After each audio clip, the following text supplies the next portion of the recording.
Hi guys. आजचा vlog सुरू होतो हर्षीकडे येणाऱ्या त्या सुंदर रस्त्याने. दोन्ही बाजूंनी पसरलेली हिरवळ, थंडगार हवा आणि मनाला शांत करणारा निसर्ग. हर्षीपर्यंतचा प्रवास इतका सुंदर होता की सगळा मूड आधीच फ्रेश झाला. हर्षीला पोहोचताच जाणवलं, जिथे नजर जाईल तिथे सगळं फोटोजेनिकच आहे. हिरवी झाडं, मोकळी जागा आणि शांत वातावरण. प्रत्येक कोपरा कॅमेऱ्यामध्ये इतका छान दिसत होता ना की असं वाटत होतं की बघतच राहावं.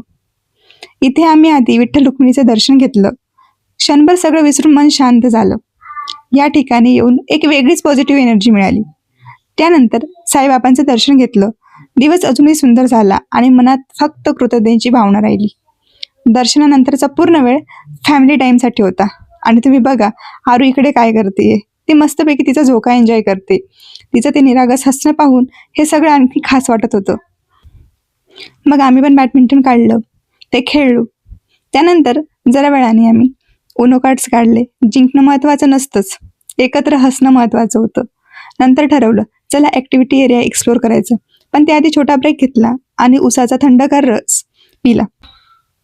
त्या निसर्गात बसून घेतलेला ब्रेक खूपच रिफ्रेशिंग वाटला. हर्षीमध्ये खरंच खूप साऱ्या ॲक्टिव्हिटीज आहेत.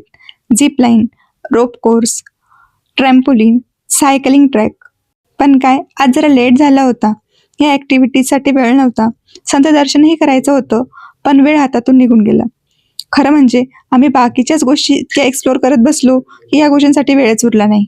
नेक्स्ट टाइम नक्की. आजचा दिवस खरंच शांत, सुंदर आणि आठवणी देणारा होता. तुम्ही पण नक्की हर्षीला भेट द्या. आणि हे ठिकाण पाहण्यासाठी नाही तर अनुभवण्यासाठी आहे. Follow and subscribe for more. Bye.